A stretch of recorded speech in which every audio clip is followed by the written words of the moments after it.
And now for our interview with Chicago Bears President and CEO Kevin Warren, who comes over after being the commissioner of the Big Ten for 4 years. A lot of topics to hit on each side, college and pro. And I started by talking to Kevin Warren about what he sees on the 2023 Bears. I mean, I've always been a serious watcher of NFL football. Even when I was at the Big Ten Conference, I watched football constantly on Sundays and Mondays and Thursdays. Yes, I saw every game the Bears played last year, and this is a much better football team. I mean, they have confidence. They seem faster, more physical. They seem like they're having fun, this year. And to really be here on top of it, you can feel it. And obviously you think, Ryan and Coach came in last year and they were right into the season.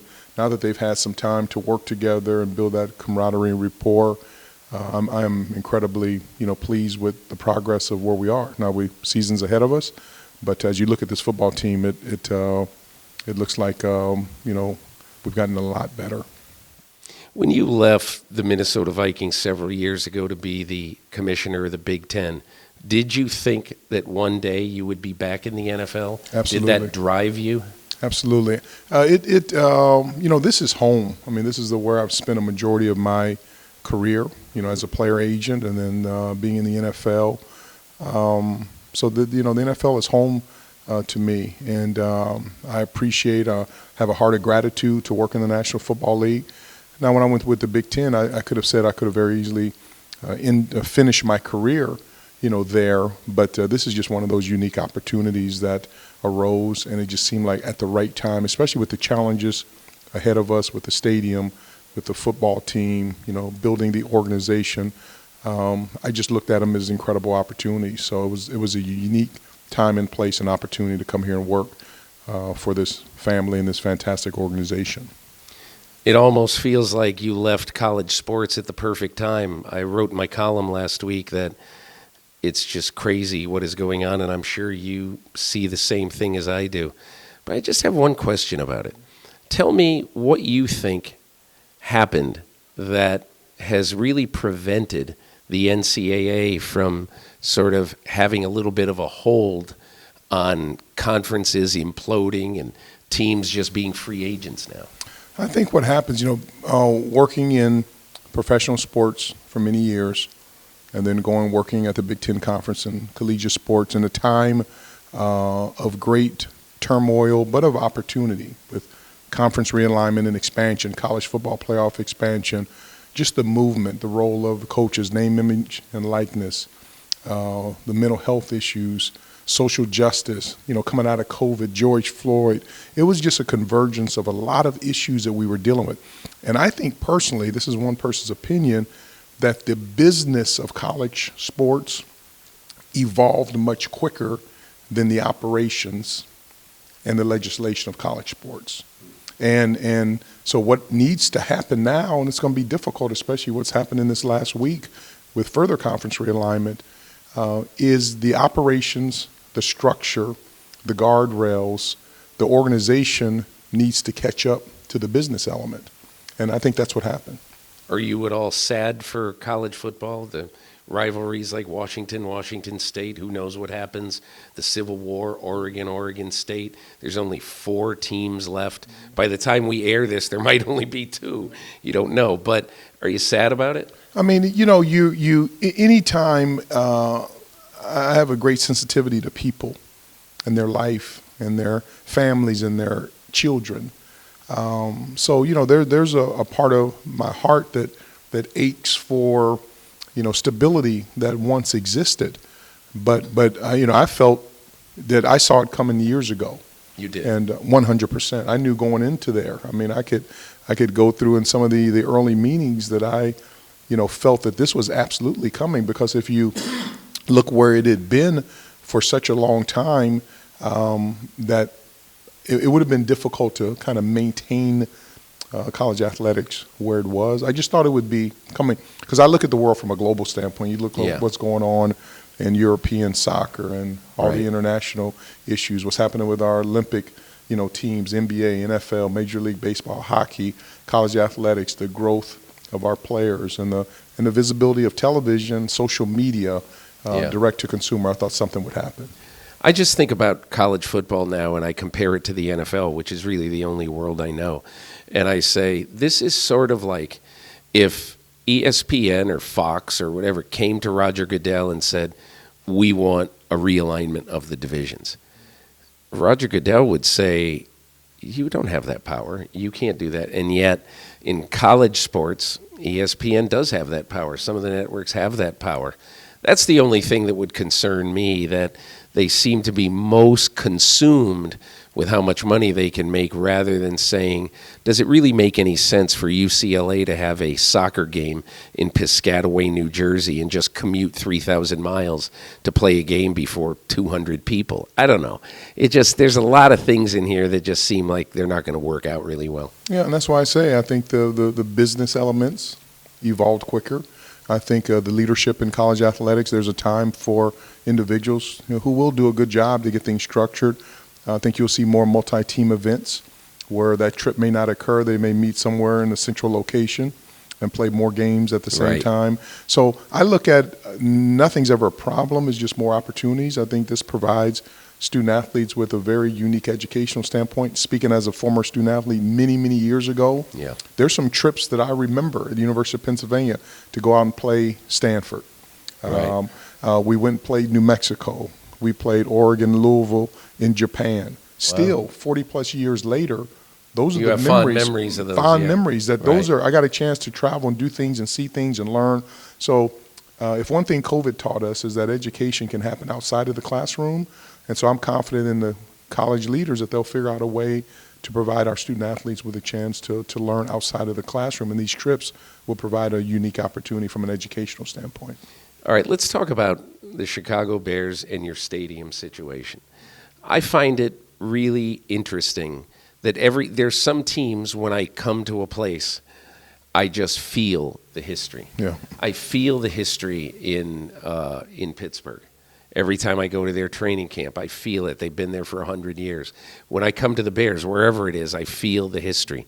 You have a huge portrait of George Halas watching over you on your desk. How much do you feel that history? I feel it every single day. That picture is there for a reason. And, seeing his statue when I pull up early in the morning, when I go home late in the evening, just even in our lobby, there are many times I just stop in our lobby. So many times you work at a place and you walk by art or the lobby, and here, this is a historical institute. This is like working in the Smithsonian. That every once in a while you need to stop and read, what he and his family has been able to accomplish, not only for the Chicago Bears but for the entire National Football League and the construct and the development. And then to still have Mrs. McCaskey still living and to have an opportunity to sit down and converse, with her last week. And her mind is still sharp. She loves the game of football. And, I feel like it's working with someone who was in the room when the Declaration of Independence was drafted, and Yeah. the stories that she tells about her mother and father, but what it meant, and to see how the game has evolved. George Halas was ahead of his time. So many things he was even doing then make sense now. So it is palpable. You feel it, and that's one of the reasons why I want this franchise to do so well from a football standpoint. To win another Super Bowl and to put another Super Bowl trophy, multiple Super Bowl trophies in the lobby, to build the best stadium in the world. And I think about it all the time. If George Halas were still living and sitting here in my office with him, what would he tell me? I want to know. That was my think next about it all the question. time. Tell me what he would be saying to you and what you would want to talk to him about. I feel that what he would be saying to me is that we're pointed in the right direction, but we're not there yet. And then to keep being supportive of Ryan and Coach and your players. Ryan Poles and Matt Eberflus. And challenging them to be the best. We have something special there. Same thing with the stadium. He would say, work on it to build what our fans want. He would be sensitive to the fans, and he would be focused on the culture here. And so I think about that every single day. What would George Halas advise me to do? And so it's truly a blessing. WWGD. What would George do? What would George say? Right. So let's talk about that for a second, because your stadium, I polled people in my column a couple of years ago when it was widely reported that you were considering mostly a dome stadium. And it was amazing how widespread the opinion was. I had one season ticket holder says, you totally glamorize what it was like to sit in Soldier Field in December. He goes, honestly, I hated it. It was too friggin' cold, And so I wonder now, how much do you still think it's almost certainly going to be a dome, and how much thought went into that? Again, we're still going through the process, but I think when you look at the overall evolution of what a stadium means to a city, a county, to a state, having a dome stadium in the climate that we live in, from a business, from a fan standpoint, from a player standpoint, from a game day experience standpoint, makes the most sense. Because what it will allow us to do is to be able to host other events, the Super Bowl, the Final Four, college football playoff championships. You obviously have talked to the governing bodies of those sports, and you feel confident that at one point, if you have a dome stadium that size, you're going to get a Final Four here, or more than one. I would say and that's incumbent upon us to build and do it the right way. A lot of the things that I do are just based upon history. And just like in Minnesota, we built U.S. Bank Stadium in a manner that we felt would be not only appropriate for the Minnesota Vikings, but it would make sense for the NFL, for us to host a Super Bowl, for it to be a destination for Final Four, other concerts. So what I am confident about is that if we do things the right way and make sure we build it in a manner that fits and is an elegant and professional, that I feel that we would have a great opportunity to host some of these, events. Never a guarantee, but that's always in the back of my mind. And I'm focused. We have the best fans in the National Football League. I'm focused on building that environment from a fan standpoint for them to be able to really enjoy it. A dome stadium would make the most sense. So when you talk to fans, I'm sure you have some of the hard-nosed ones who say never put a cover on where the Bears play football. That's part of who we are. But you obviously have talked to quite a few, or surveyed quite a few, who say, please close it. We've had enough of the January and late December cold games. Is that accurate? Yes, that is accurate. And one of the things I've been thinking about is that there are ways that we can create that environment, even in the dome atmosphere, to give you that sense of whether it's fresh air or windows and what type of roof you have. There's different things that you can do. But I'm confident that once we are finished with our stadium and do the ribbon cutting, that fans will really enjoy it. And we have to look over the horizon, not only what are the current viewing habits of a fan now, but how that evolves, what happens over the next 5, 10, 15, 20, 30, 40, 50 years.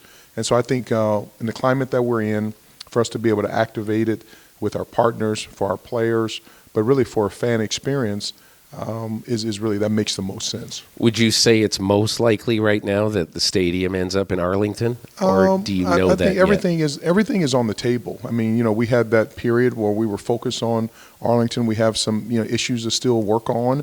That there's a possibility there. But one of the things that I promised myself and promised the McCaskey family is that I would come in and take a fresh look on what's the right thing to do.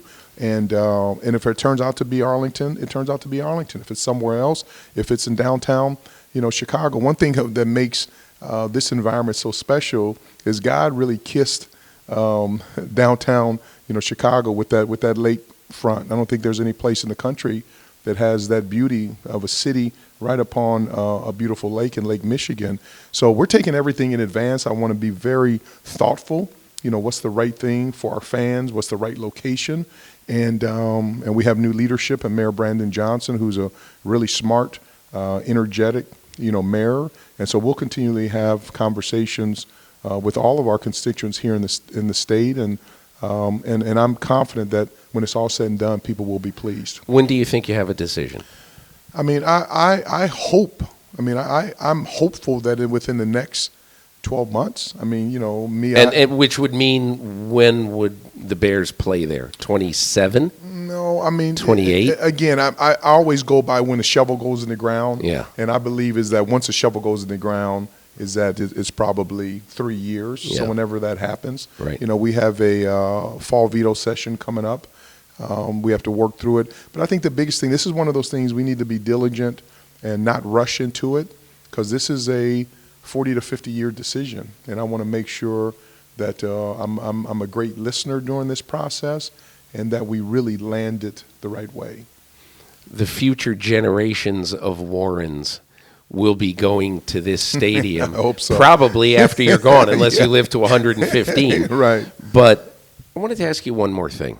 So on my training camp trip, I go around and I always ask the decision makers. You know, I asked Rich McKay with the Atlanta Falcons.